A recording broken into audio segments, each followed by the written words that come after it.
2015 में आए, पिछली मर्तबा मजलिस ने चुनाव लड़ा, 19 सीटों पर चुनाव लड़ा, 5 जीते। वो अलग बात है कि 4 उसमें गद्दार निकले, अपने ईमान का सौदा कर दिया। लोगों ने मजलिस को मोहब्बत से नवाजा था, वोटों से नवाजा था, मगर वो समझे कि उनके बाप की जागीर है, चले गए।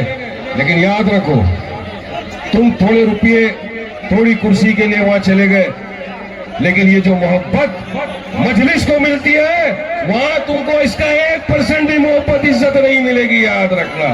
क्योंकि इंसाफ है, अपनों को जो ठुकराएगा गैरों की ठोकरें खाएगा।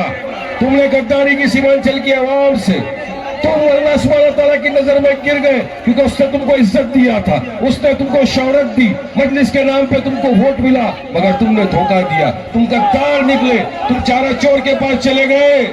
अरे इंसान सोचता है कि मैं कम से कम उसके साथ तो जाऊं कि लोगों के भले की बात करता है, इंसाफ की बात करता है।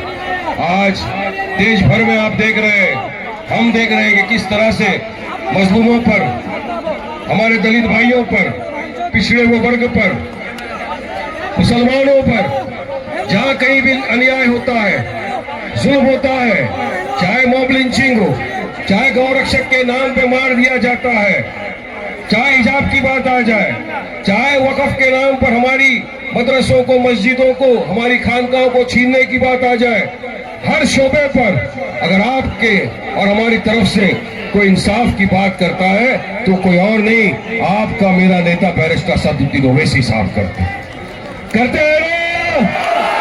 आपको पता है, जहां बरसोई में मैं खड़ा हूं, यही की घटना है। इलेक्ट्रिसिटी के लिए जब यहां पर धरना हुआ था, कुछ बच्चे संविधान तरीके से धरने में गए थे, एसडीएम के इशारे पे 2 जन को गोली मार दी गई थी। क्या तेजस्वी गए थे उनको मिलने? क्या नीतीश गए थे उनको मिलने?